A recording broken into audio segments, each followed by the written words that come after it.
What are the causes of the Soviet famine of the early 30s? Many have blamed communism for this famine, while others blamed the weather or the non-cooperation of the farmers. Many of these explanations are one-sided. A more complete explanation requires the examination of the socioeconomic conditions of Russia at the turn of the 20th century. At the turn of the previous century, Russia had a largely agrarian economy with large farming estates owned by the nobility. Since serfdom was abolished in 1861, many former serfs left their villages to work in the cities, while others tilled small plots of land for subsistence farming. The nobility had access to the best lands, which allowed them to collect high rents from their estates. The high rents and the lack of land caused the impoverished peasants to rebel against their landlords on multiple occasions. It was only when the Soviets of Workers' and Soldiers' Deputies took power in the cities, under the direction of the Bolsheviks in the October Revolution, that the peasants seized large estates in the countryside and formed their own Soviets.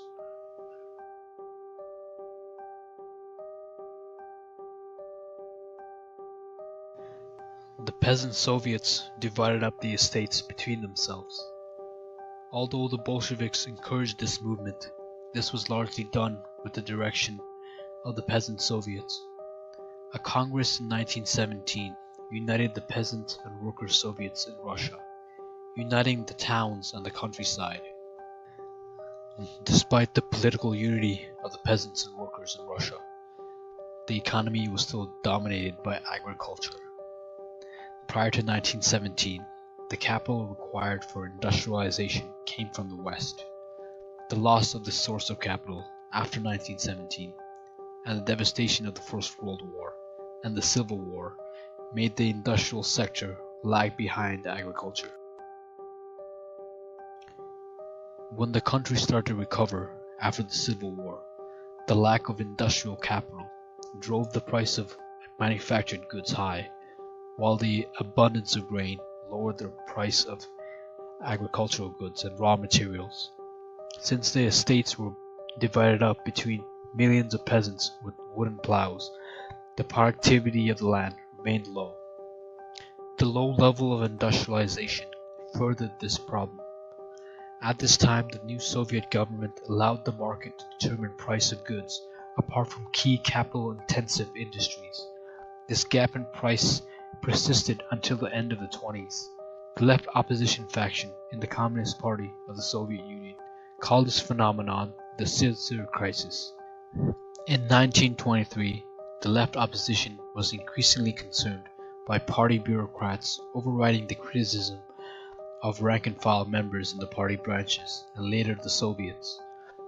They warned the party that the Scissor Crisis might drive the unity of the workers and peasants apart, and proposed a plan for rapid industrialization to drive the price of manufactured goods down. They argued that the necessary capital for industrialization can come from taxes on the wealthier peasants. However, this proposal fell on deaf ears in the 13th Congress of the party. Lenin still had the most moral authority in the party, but at this time he was gravely ill. Several factions in the party vied to be his successor. Factional struggle loomed in the background during the dispute of the Scissor Crisis. Leon Trotsky eventually led the left opposition, while Gregory Zinoviev, Lev Kamenev, and Joseph Stalin led a more conservative faction, supported by party bureaucrats. Nikolai Bukharin also led a smaller faction, relying on support of the wealthier peasants and merchants, linking the countryside to the towns. The conservative and Bukharin faction did not think rapid industrialization was possible. They thought the agricultural sector had to grow before industry. The conservative faction won the day in 1923 and decided to temporarily lower the price of manufactured goods through price control. They thought the high price of goods can finance gradual industrialization. This provided a temporary respite to the scissor crisis, but eventually the gap between the industrial and agricultural prices continued to grow.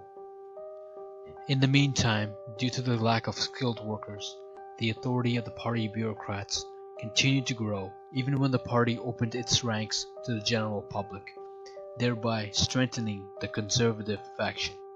They managed to isolate the left opposition in the 15th Party Congress in 1927 and expel them from the party. Many left oppositionists were arrested on charges of treason, while others left the country. There was a bumper harvest in the summer of 1927, causing the price of grain to fall further, while the price of manufactured goods remained high. In the summer of 1928, the wealthier peasants saw little incentive to sell their crops at low prices in return for high-priced goods from the town.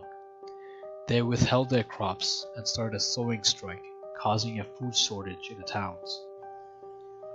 The leading faction in the Communist Party, now led by Stalin, responded to this crisis by calling for the seizure and collectivization of the land. The collectivization of agriculture was part of the Bolshevik program even before the October Revolution. However, Lenin argued that the peasants, being the majority of the Russian population, cannot be forced to collectivize their land, and hence agricultural collectivization should be strictly voluntary. He and much of the party, before the power struggle in the 20s, understood that collectivization can only be possible when industry is developed to the stage where the towns can provide technical and social assistance to the peasants so they can adopt large-scale collective mechanized agriculture. The same notion was echoed by Engels many years before. The Soviet government took drastic measures to seize any grain surplus and animals from the wealthy peasants, the kulaks. The leading faction took this opportunity to dissolve the Bukharin faction and blamed them for the crisis. The kulaks responded by hiding any surplus and killing their own domesticated animals. Many kulaks were eventually arrested and transported to Siberia, but that did little to solve the food shortage. Russia was hit with a drought in 1930, which made the crisis even worse. Famine swept across southern Russia, lasting until 1932, killing millions. The Ukraine was hit especially hard, since it was the breadbasket for much of Eastern Europe. However, surrounding regions were also affected. In summary, the following factors led to the famine: the uneven development of agricultural and industrial sector in Russia, owing to specific historical origins; the difference in the price of agricultural and manufactured goods, culminating in the sowing strike in 1928; the failure of the Communist Party apparatus to listen to the warnings of the left opposition; the drought of 1930; and the final factor was a drastic and irresponsible turn of the leading faction towards collectivization, ignoring the program set out by Lenin and a generation of Marxists before him.